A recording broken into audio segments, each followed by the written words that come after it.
Putin ने साल के सबसे धमाकेदार ऐलान किए हैं। 2022 में मिशन फेल होता है या पास, ये पूरी तरह से जो फुल स्केल प्रैक्टिस चल रही है इसमें पता चल पाएगा। तो रूस यूक्रेन जंग में पहले से ही ये कह दिया गया है कि हालात कैसे रहने वाले हैं और पिछले साल पहले दिन को भी नहीं मनाने दिया गया था। पुतिन ने अब इरादा और साफ कर दिया है कि युद्ध और ज्यादा भयंकर होगा। पुतिन ने यूक्रेन पर हमला किया, उसका भी कुछ घंटों में ही कीव सरेंडर कर देगा। रूस ने यूक्रेन की ड्रोन फैक्ट्री को हालांकि उड़ा दिया है और ऐसे एक के बाद एक धमाके लगातार जो किए जा रहे। 31 दिसंबर को ड्रोन फैक्ट्री उड़ा दी गई थी। लॉन्ग रेंज मिसाइल से फैक्ट्री पर रूस द्वारा अटैक किया गया था।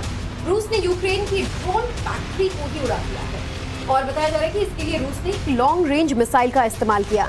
31 दिसंबर की ये घटना है जब नए साल के जश्न से पहले ही रूस ने इतना बड़ा अटैक लॉन्च किया कि अनुमान ये लगाया जा रहा था कि सरेंडर कर देगा। पूरी तरह से ड्रोन फैक्ट्री को रूस ने लॉन्ग रेंज मिसाइल से उड़ा दिया, धमाकों में उड़ा दिया। नए साल से ठीक एक दिन पहले लॉन्ग रेंज मिसाइल का इस्तेमाल करते हुए युद्ध को और आगे बढ़ाया। तो पुतिन का ये लगातार प्लान ए बी आप देखिए किस तरह से अलग अलग तरीकों से वो यूक्रेन को सरेंडर करवाने के मोड में नजर आ रहे हैं। हालांकि अभी जो खबर आ रही है कि नए साल के जश्न से ठीक कुछ घंटे पहले यानी 31 दिसंबर के दिन रूस ने यूक्रेन की ड्रोन फैक्ट्री को ही पूरी तरह से उड़ा दिया और इसके लिए अब तक मिसाइल्स का इस्तेमाल किया जाता था, लेकिन एक लॉन्ग रेंज मिसाइल का इस्तेमाल किया गया और फैक्ट्री पर अटैक किया गया।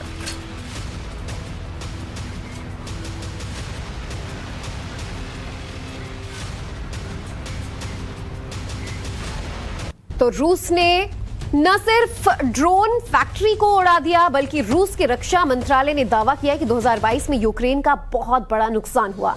आपको बताते हैं कि रूस ने क्या क्या दावा किया ग्राफिक्स के जरिए। तो 2022 में यूक्रेन का नुकसान हुआ, जो नुकसान हुआ उसकी बात करें तो एयरक्राफ्ट्स में लगभग 355 एयरक्राफ्ट पूरी तरह से ध्वस्त कर दिए गए। ये पिछले साल के नुकसान की बात कर रहे हैं, जिसमें हेलीकॉप्टर्स की बात करें तो लगभग 200 हेलीकॉप्टर्स, 199 हेलीकॉप्टर पूरी तरह रूस द्वारा क्षतिग्रस्त कर दिए गए। युद्ध के दौरान इन्हें नुकसान पहुंचा। 2779 ड्रोन्स और यूएवीज ऐसे थे जो इस जंग का हिस्सा बने, लेकिन उन्हें पूरी तरह ध्वस्त कर दिया गया। एंटी एयरक्राफ्ट मिसाइल सिस्टम भी लगभग 400 के करीब, 399 सिस्टम्स को नुकसान पहुंचा। और बैटल टैंक की बात करें तो 7350 बैटल टैंक्स पूरी तरह से ध्वस्त इस युद्ध में हो गए हैं।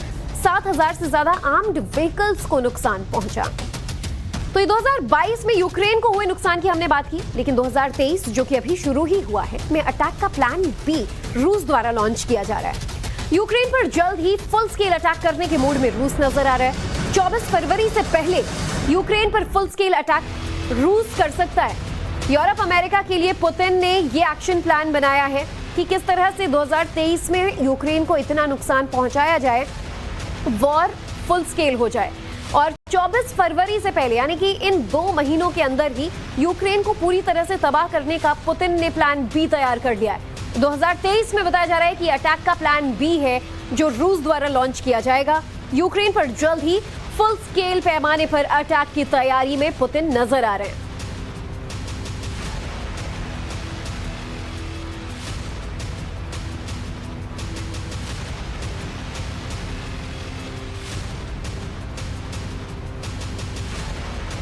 तो अब सवाल यह है कि क्या पुतिन का प्लान ए फेल हुआ? पुतिन जल्द ही प्लान बी को एक्टिवेट कर सकते हैं और क्या युद्ध अब जरूरत से कुछ ज्यादा ही खिंच चुका है? और 2022 की बात करें तो इतने नुकसान के बाद भी कहा जा रहा है कि सिर्फ झांकी थी, अभी असली युद्ध बाकी है। युद्ध जरूरत से ज्यादा खिंचा 2022 में कहा जा रहा है। तो 2023 में यूक्रेन को घुटनों पर लाने की रणनीति बनाने के फिराक में पुतिन नजर आ रहे हैं। वहीं 2023 में रशियन आर्मी के 4 टैक्टिकल न्यूक्लियर बम के प्रयोग की बात की जा रही है। वो होता क्या है? तो टैक्टिकल न्यूक्लियर बम को समझिए। बेहद कम इंटेंसिटी वाले न्यूक्लियर बम होते हैं टैक्टिकल न्यूक्लियर बम्स। लिमिटेड इलाके को टारगेट करने के लिए इन न्यूक्लियर बम का इस्तेमाल किया जाता है। टैक्टिकल बम के टारगेट्स छोटे शहर, मिलिट्री बेस, पावर प्लांट्स या डैम्स होते हैं। 100 किलो से कम के न्यूक्लियर वॉरहेड का इस्तेमाल इसमें किया जाता है कि वो उस छोटे टारगेटेड एरिया को पूरी तरह ध्वस्त कर सके। और अब आपको मैप के जरिए बताते हैं रूस के वो कौन से 4 टारगेट सेट हैं जिन पर टैक्टिकल न्यूक्लियर अटैक किया जाएगा।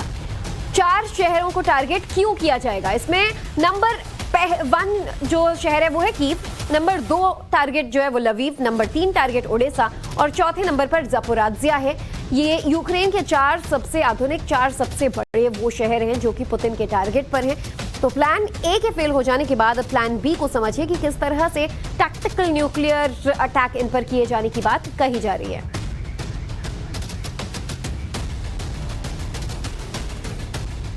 दो 2023 में विश्व युद्ध की आशंका भी अब बढ़ती जा रही है। तीसरे वर्ल्ड वॉर की 4 वजह सामने आई हैं, इन्हें समझिए। रूसी राष्ट्रपति पुतिन ने ये वजह साफ कर दिया है, कहा है कि महाजंग से पीछे हटने के लिए हम तैयार नहीं हैं। पूरे 1 साल तक जंग 2022 चला, काफी नुकसान दोनों देशों को सामना करना पड़ा। इसके बावजूद फिलहाल रूस यूक्रेन को घुटने टिकाने पर आमादा है और अमेरिका से यूक्रेन को किस तरह से नुकसान पहुंचाया जाए इस फिराक में मल्टीपल रॉकेट लॉन्च कर डोनेट्स्क के मकीवका में यूक्रेन ने हमला किया है। डोनेट्स्क का बड़ा हिस्सा जो कि रूस से आज़ाद हो चुका है, रूस समर्थित अलगाववादियों का इस पर कब्जा था, उससे आज़ाद किया जा चुका है। रूस और यूक्रेन महाजंग से कुछ एक्सक्लूसिव वीडियो भी आपके सामने।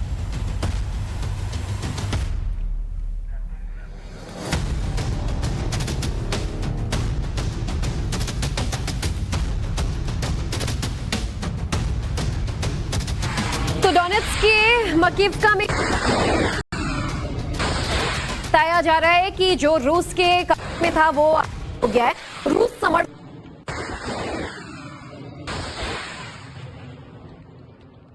आए हैं जहां आप देख पाएंगे दोनों तरफ से किस तरह से धड़ाधड़ हमले किए जा रहे हैं।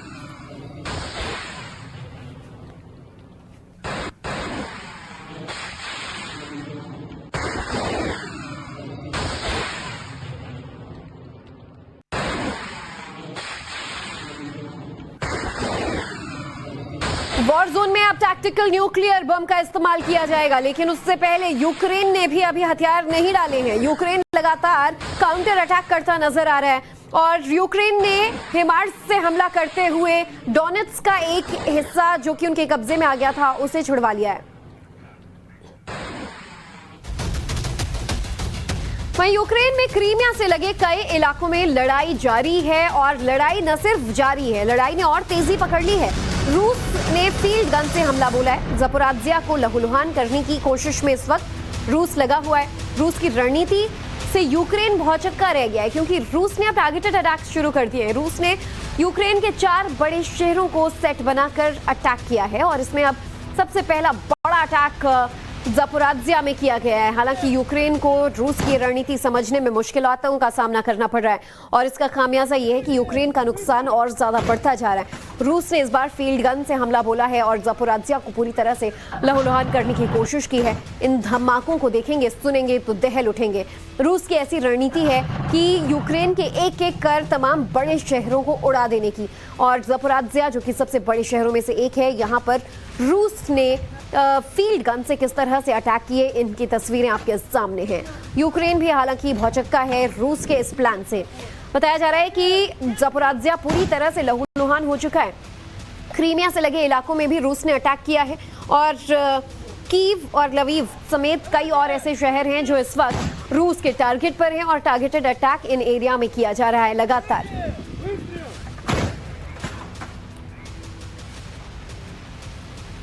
तो रूस और यूक्रेन की जंग से सुपर एक्सक्लूसिव न्यूज भी आपको बता दें कि किस तरह से MSTAS हॉवित्ज़र से रूस ने हमला किया है।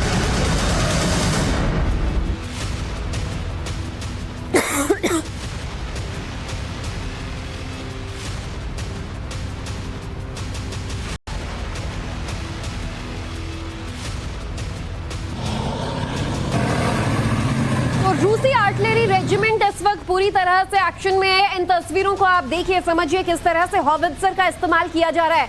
यूक्रेन पर बड़ा प्रहार किया गया है, हॉवित्ज़र का इस्तेमाल करते हुए ये अटैक्स किए गए हैं और तस्वीरों में भी आप रूसी हॉवित्ज़र देख पाएंगे जिससे निशाना लगाते हुए किस तरह से रूस को नुकसान माफ कीजिएगा यूक्रेन को नुकसान पहुंचाने की कोशिश की गई है।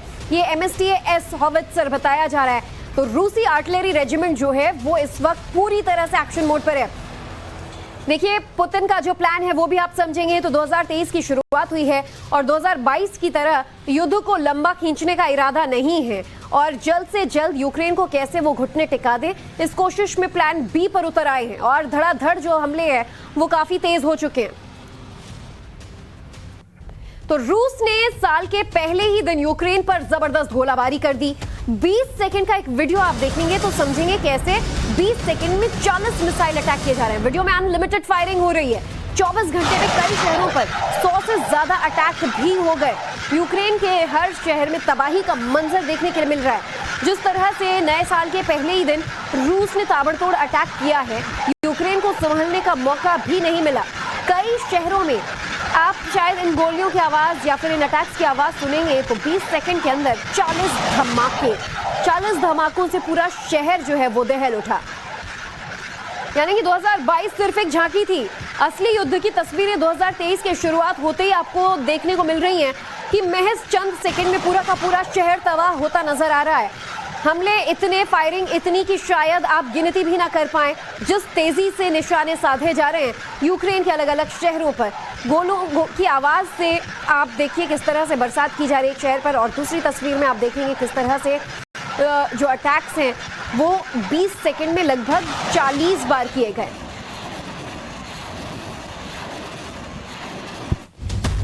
लेकिन यूक्रेन अपनी जगह हार मानने को तैयार नहीं। डोनेट्स्क में यूक्रेन ने जमकर पलटवार किया है। MLRS से ताबड़तोड़ अटैक किए हैं। डॉनबास पर कब्जा करने के बाद जंग ज्यादा फास्ट फॉरवर्ड होता नजर आ रहा है। धड़ाधड़ अटैक्स किए जा रहे हैं और काउंटर अटैक्स किए जा रहे हैं।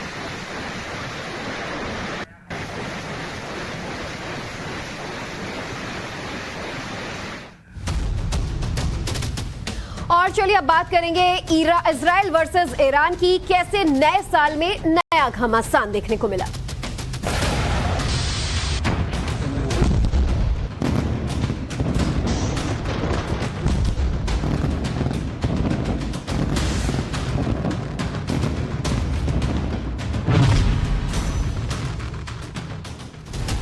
तो बात वर्ल्ड वॉर के गल्फ चैप्टर की। एक तरफ रूस यूक्रेन का महायुद्ध जारी है तो दूसरी तरफ मिडिल ईस्ट में यानी कि खाड़ी के देश जंग के लिए बेताब दिखाई दे रहे हैं। इजराइल और ईरान के बीच तो दुश्मनी दुनिया वाकिफ है, लेकिन अब हालात ऐसे तेजी से बदल रहे हैं। आलम यह है कि इजराइल और ईरान के बीच किसी भी वक्त वॉर फ्रंट फुट पर आ सकता है। चौकन्ना इजराइल अमेरिका के साथ ईरान पर नकेल कसना चाहता है, तो वहीं ईरान भी पुतिन के साथ मिलकर हर हाल में इजराइल को धूल चटाने पर आमादा है।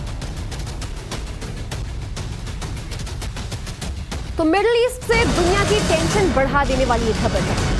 इजराइल ने सीरिया में फिर से एयर स्ट्राइक किया है। इजराइल ने सीरिया के एयरपोर्ट पर मिसाइल दागी है। दमिश्क इंटरनेशनल एयरपोर्ट पर यह हमला किया गया है। मिसाइल अटैक में 2 सैनिकों के मारे जाने की भी खबर है। आज तड़के एयरपोर्ट पर मिसाइल अटैक किया गया। दमिश्क एयरपोर्ट पर उड़ानों को रद्द कर दिया गया है।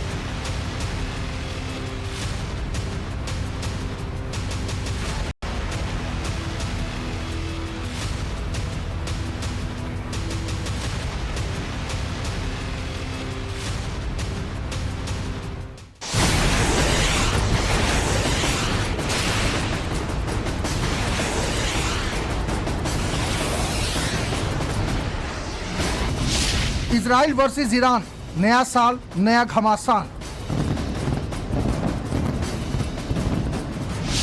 मिडिल ईस्ट में टेंशन हाई, वर्ल्ड वॉर की डेट आई।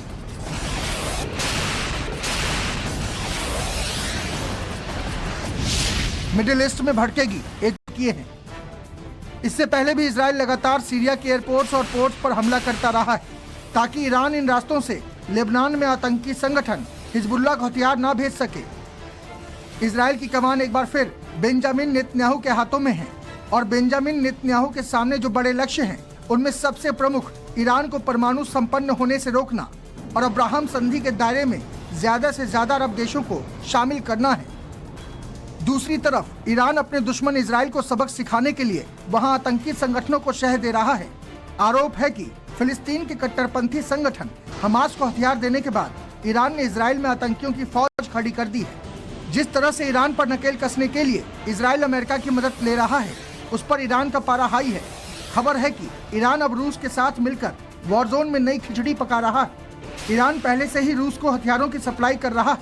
ईरान का कामिकाजी ड्रोन यूक्रेन के खिलाफ जारी जंग में रूसी फौज के लिए दमदार साथी साबित हो रहा है। Bureau report, times now Navbharat.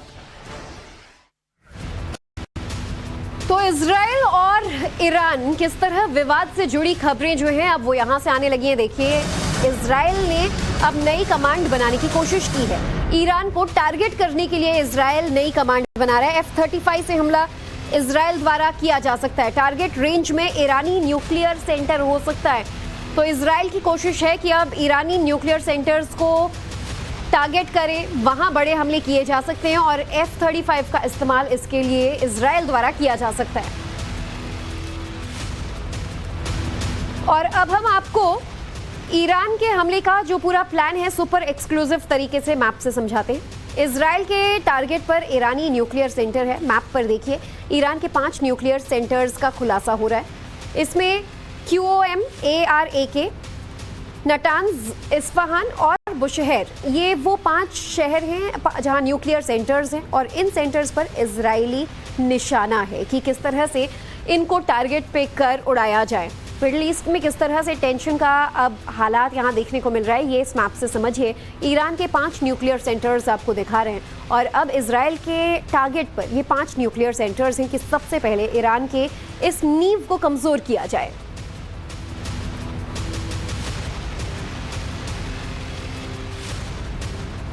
तो टारगेट पर ईरानी न्यूक्लियर सेंटर्स हैं और इजराइल का ये पूरा प्लान हम आपको इस मैप के जरिए समझा रहे हैं।